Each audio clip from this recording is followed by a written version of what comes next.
इस दुनिया में ऐसे बहुत ही कम स्टूडेंट होंगे जिनको ये प्रॉब्लम नहीं होगी कि पढ़ा हुआ याद नहीं रहता।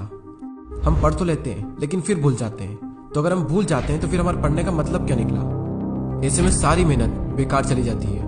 वैसे पहले मैं आपको बता दूं कि अगर आप पढ़ा हुआ याद नहीं रख पाते हैं तो इसका मतलब ये बिल्कुल भी नहीं है कि आपका दिमाग कमजोर है। सोचो अगर आपका दिमाग हर चीज को याद रखने लग जाए तो एक दिन में हमारे साथ में कितनी चीजें होती है। दिमाग का कचरा हो जाएगा अगर दिमाग सारी बातों को याद रखने लग जाए तो। वैसे हमारा मेन टॉपिक है कि हम पढ़ा हुआ याद कैसे रखें। अगर इस प्रॉब्लम का सोल्यूशन निकल गया तो आपका टाइम भी बचेगा और आपको रिजल्ट भी बहुत ज्यादा मिलेगा। पढ़ा हुआ सब कुछ याद रखना मुश्किल है लेकिन फिर भी काफी हद तक हम इसे कंट्रोल कर सकते हैं, लेकिन पूरी तरीके से नहीं। मैं आपको 3 तरीके बताने वाला हूँ। अगर आप यूट्यूब पर गूगल पर सर्च करोगे तो आपको कई सारी टिप्स मिल जाएगी, लेकिन ये जो टिप्स मैं आपको बता रहा हूँ ये मेरे पर्सनल एक्सपीरियंस से और काफी रिसर्च करने के बाद मैं आपको बता रहा हूँ। आप यकीन मानिए कि ये 3 टिप्स इतनी ज्यादा इफेक्टिव है कि इनको यूज करने के बाद आपका टाइम भी बचेगा और आपको रिजल्ट भी 2 गुना मिलेगा। तो पहला जो पॉइंट है वो है स्टडी लेस स्टडी गुड। भले ही कम पढ़ो लेकिन अच्छा पढ़ो। विल परेटो ने इस दुनिया को एक महान सिद्धांत दिया जिसे कहा जाता है 80-20 का रूल्स। इन्होंने एक ऐसा नियम दिया जो कि दुनिया की हर वस्तु में हर जगह पाया जाता है। इन्होंने बताया कि आपके 20% एफर्ट्स आपके 80% रिजल्ट में कन्वर्ट होते हैं। इनका कहना है कि आप सिर्फ 20% चीजों पर फोकस करो, आपको 80% रिजल्ट सिर्फ इन्हीं से मिलेंगे। एग्जाम्पल के लिए विल परेटो बताते हैं कि दुनिया का 80% पैसा और जमीन इस दुनिया के 20% लोगों के पास में है। 80% क्राइम इस दुनिया के 20% लोग करते हैं। 80% ट्रैफिक इस दुनिया के 20% रोड पर होता है और 80% टाइम हम 20% कपड़े पहनते हैं। और इस दुनिया की 80% अल्कोहल यानी शराब इस दुनिया के 20% शराबी पी जाते हैं। 80% भोजन इस दुनिया की 20% जमीन से निकलता है। 80% बारिश इस दुनिया के 20% बादलों से होती है। इस दुनिया के 80% इन्वेंशन इस दुनिया के 20% साइंटिस्ट ने किए हैं। और सिर्फ यहीं तक नहीं, यही आंकड़ा हमारे अपने यूट्यूब चैनल पर भी लागू होता है। 80% वॉच टाइम उन लोगों से आता है जिन्होंने इस चैनल को सब्सक्राइब नहीं किया है। कहीं आप भी तो उन 80% लोगों में से नहीं हो।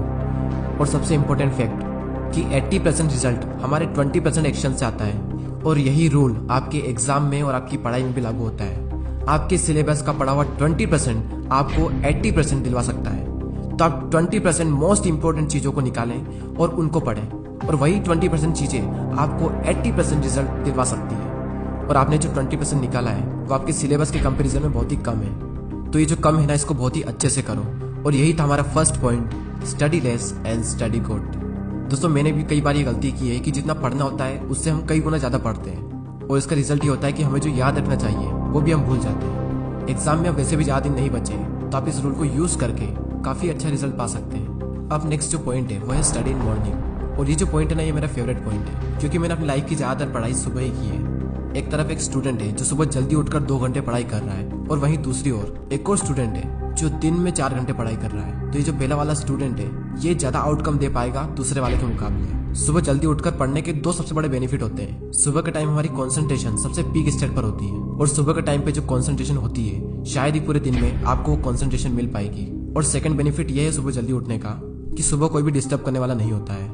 एनवायरनमेंट में एक अलग ही साइलेंस होता है, और उस साइलेंस में कुछ नया सीखने का मजा ही कुछ और होता है। आप सुबह जल्दी उठकर 3 घंटा पढ़िए, और उसके बाद में पूरे दिन अगर आप सिर्फ मुश्किल से आधा से 1 घंटा भी पढ़ते हैं तो बहुत है आपके लिए।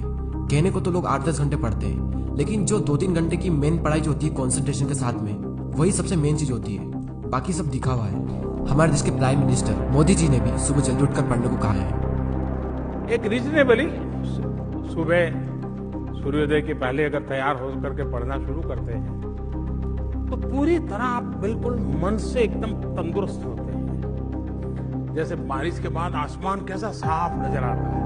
सुबह बहुत ही उत्तम कालखंड होता है, फ्रेश होते हैं, थकान नहीं होती है, और अध्ययन से ही शुरू करते हैं तो ज्यादा अच्छा रहता है। और ना सिर्फ मोदी जी ने बल्कि हमारे शास्त्रों में, आयुर्वेद में भी यही बात कही गई है कि सुबह के टाइम हमारा ब्रेन सबसे ज्यादा एक्टिव होता है, और उस टाइम जो भी हम अपने ब्रेन में डालेंगे वो दिमाग में छप सा जाएगा। सो ये था second point, study in morning. अब जो लास्ट जो पॉइंट है वो बहुत ही ज्यादा इंपॉर्टेंट पॉइंट है, और ये पॉइंट आप सबको ऑलरेडी पता है, लेकिन हर कोई इस पॉइंट को बहुत ही इग्नोर करता है।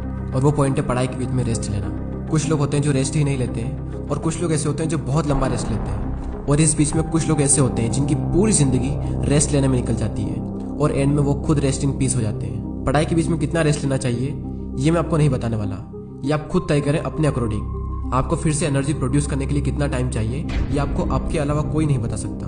जितनी इंपॉर्टेंस हम अपनी पढ़ाई को देते हैं उतनी ही ज़्यादा इंपॉर्टेंस हमें रेस्ट को भी देनी चाहिए, क्योंकि रेस्ट ही वो चीज़ है जिसकी वजह से हम पढ़ पा रहे हैं। हम एक दिन में जागते भी हैं और सोते भी हैं। तो उसी तरीके से अगर आप काम कर रहे हैं तो काम के बीच में रेस्ट लेना भी बहुत ज़रूरी है। और हाँ, ये गलती बिल्कुल मत करना कि अगर आपका एक बार पढ़ाई में मन लग गया तो लगातार बढ़े जा रहे हैं, लेकिन बाद में एक टाइम ऐसा आएगा जब आपका बिल्कुल भी मन नहीं लगेगा रेस्ट लेने के बाद भी। जब एक बार पढ़ाई में मन लग जाता है तो हम इतना पढ़ते हैं कि हम अपने दिमाग को ही पूरी तरीके से थका देते हैं और हालत ऐसी हो जाती है कि फिर से पढ़ने का मन ही नहीं करता।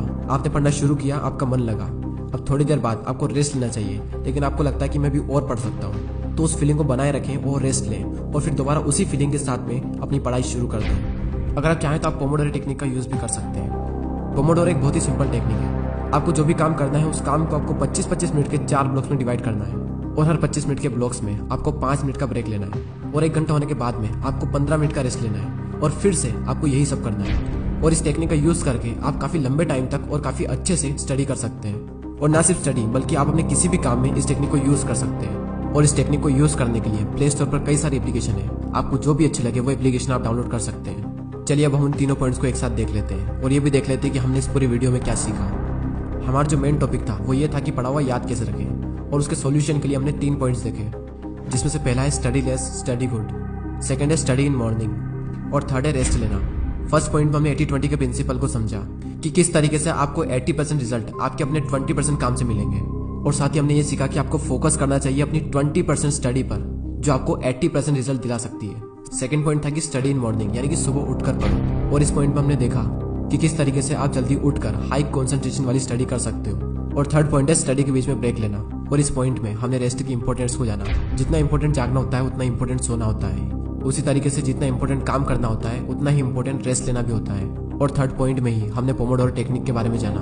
जो भी काम आप करना चाहते हो उस काम को 25-25 मिनट के 4 ब्लॉक्स में डिवाइड कर दें और हर 25 मिनट के बाद में 5 मिनट का ब्रेक लें, और जब पूरा 1 घंटा हो जाए तो उसके बाद में 15 मिनट का रेस्ट लें। और इस टेक्निक का यूज करके भी आप लंबे टाइम तक काफी अच्छे से पढ़ाई कर सकते हो। और दोस्तों, अगर आपने पूरे साल पढ़ाई नहीं की है तो अब भी आपके पास में टाइम है, क्योंकि वो किसी ने क्या खूब बात कही है कि जो हो गया उसे सोचा नहीं करते, जो मिल गया उसे खोया नहीं करते। सफलता उन्हें ही हासिल होती है जो वक्त और हालातों पर रोया नहीं करते। अगर आप अब भी शुरू करते हो और दिल लगाकर मेहनत करते हो तो अब भी आप कई लोगों से आगे निकल सकते हो। बस मेहनत खामोशी से कीजिए और इतनी मेहनत करो कि आपकी सफलता शोर मचा दे। अब वैसे ही बहुत टाइम निकल चुका है और एग्जाम बहुत नजदीक है, और जब इतना कम टाइम बचा है तो बैठे बैठे जिंदगी बर्बाद ना कीजिए, क्योंकि ये जिंदगी मिलती है कुछ कर दिखाने के लिए। रोके अगर आसमान हमारे रास्ते को तो तैयार हो जाओ आसमान झुकाने के लिए।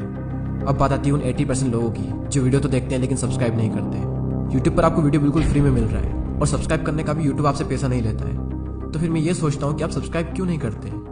दोस्तों, बहुत मेहनत लगती है वीडियोस बनाने में। आपका एक सब्सक्राइब और एक कमेंट मुझे बहुत मोटिवेट करता है आने वाले टाइम में इससे भी अच्छे वीडियोस बनाने के लिए। मैं लेता हूँ आपसे अलविदा। Thanks for watching.